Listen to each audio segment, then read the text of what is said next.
Good morning, everyone. Very happy to be with you here this morning. I'm just going to spend 15 minutes or so just taking you through some of the findings from this year's international report. So I'm going to try and make sense of this study of around 50 countries.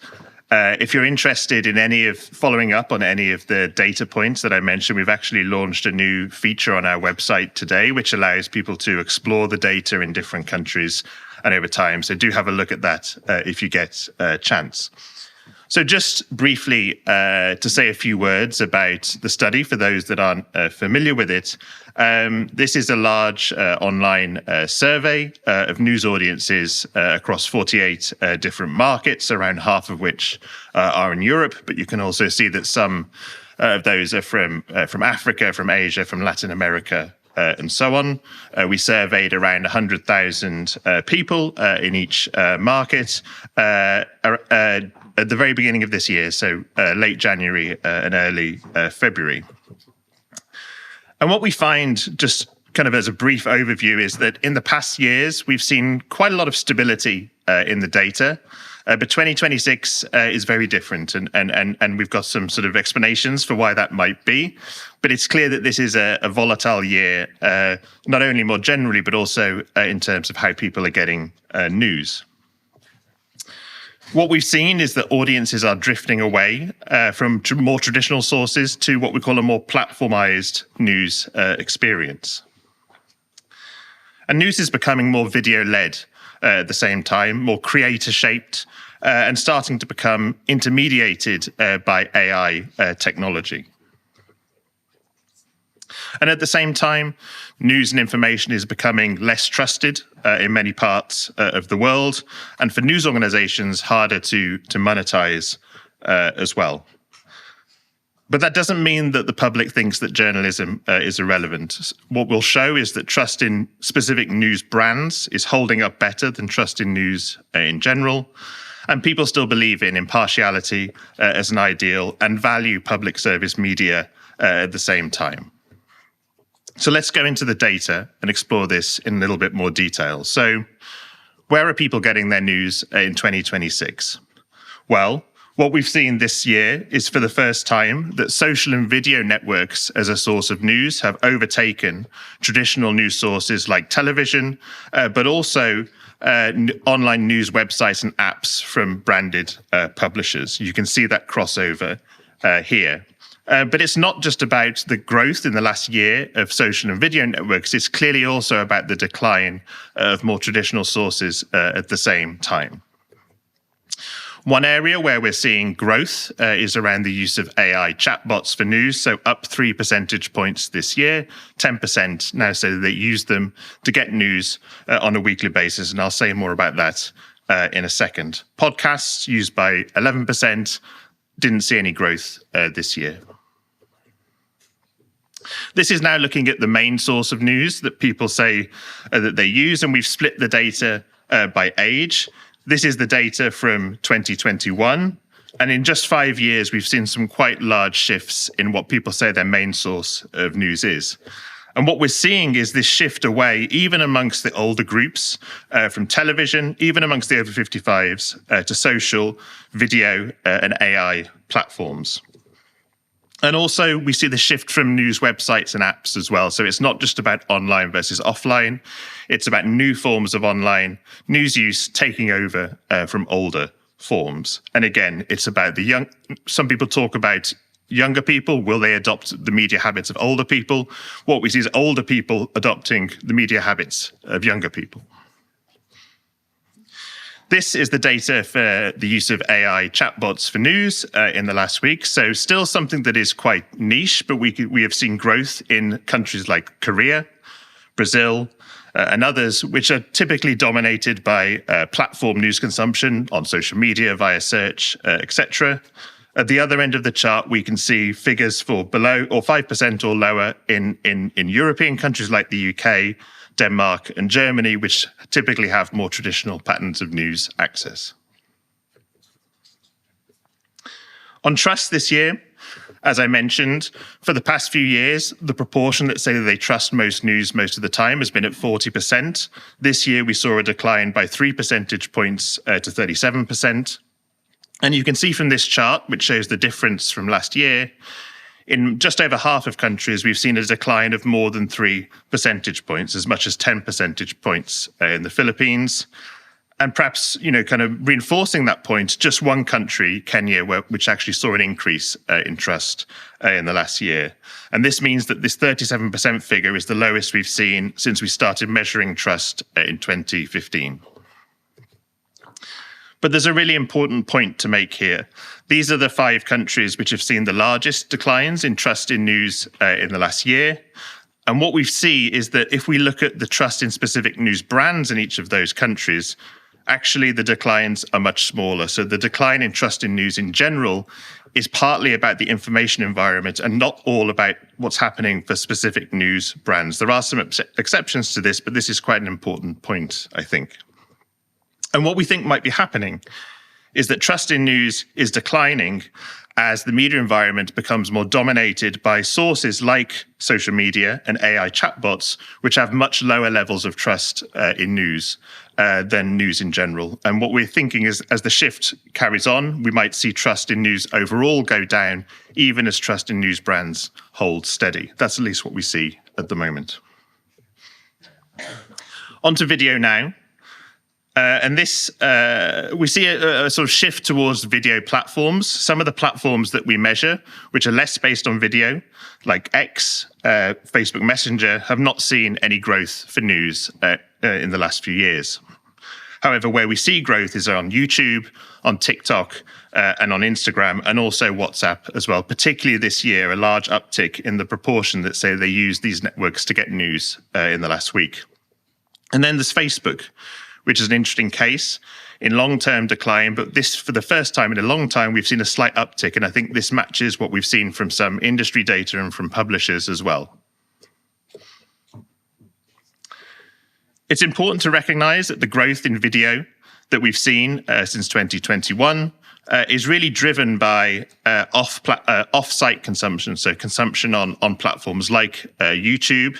If we separate out the use of video news on publishers' own websites, we can see that's actually in decline on average, not for all publishers, of course, but on average, that's what we see, with this increase being driven by off-site consumption. And it's also not just about short-form video. Yes, on TikTok, this is the dominant way in which people are consuming news, but on YouTube, as you can see on the left, there's actually quite a lot of consumption in these longer formats. And this aligns with data that we've collected on the use of smart TVs for news, often via apps like YouTube, which are now driving this longer form video consumption in many cases. I'm going to say a little bit about creators now. This is the term we use to describe news influencers, individual personalities that present the news.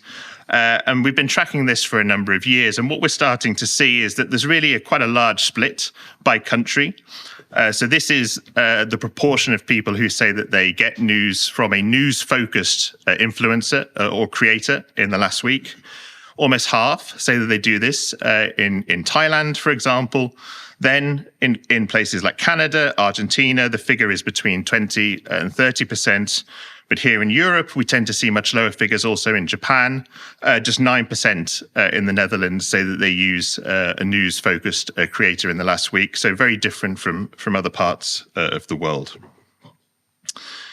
This is showing the proportion of people who say that they feel that most of their news needs are met by individual creators. So 13% on average, but as low as 3% in some markets. And if you average across, just 3% say that all of their news needs are being met by individual creators. So at the moment, this is something that people are using to supplement their news use in addition to traditional news brands. In fact, people who get news from creators consume above average levels of news from traditional media. So we really think this is a supplement at the moment.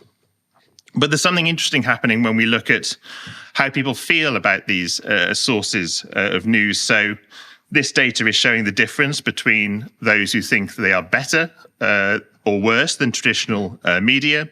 So across the whole sample, we can see that people think creators are easier to understand, more entertaining, more relatable, but also less impartial and less trustworthy at the same time.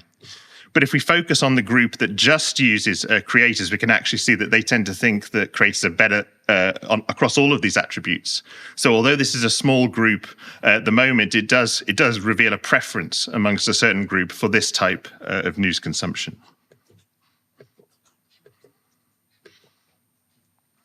Moving on now to news values and how people feel and think about news coverage. We've been tracking people's preference for impartiality now for many years. When we last measured this in 2020, we saw that about half of people say that they prefer to get news that has no particular point of view ahead of news that has a particular point of view, for example. And we've seen a kind of a small change in how people feel about this in 2026. But I think the main take-home message is that the idea of impartial news still resonates with audiences. And if anything, there hasn't been a shift towards news that aligns with people's point of view. It's that you can see that the don't know is the actual bar that's increased the most there, which suggests that people are perhaps feel less strongly about impartiality, but still think of it for the most part as the ideal. We also collected some data on how people feel about some of the biggest global stories that are unfolding right now. This data from the UK is showing the difference between those who think the media are doing a good job of covering it and a bad job of covering it.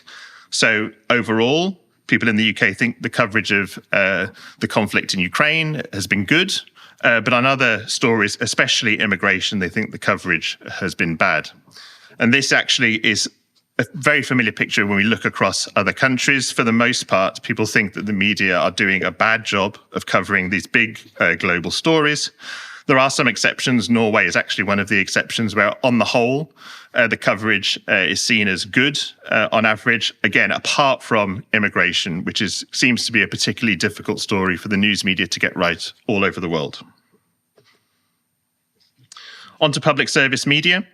We tracked thoughts about whether people think public service media has a positive or a negative effect on life in their country. Again, this is a specific aspect of public service media, not an overall view, but this is what we collected data on. And overall, what we see is a kind of net positive picture.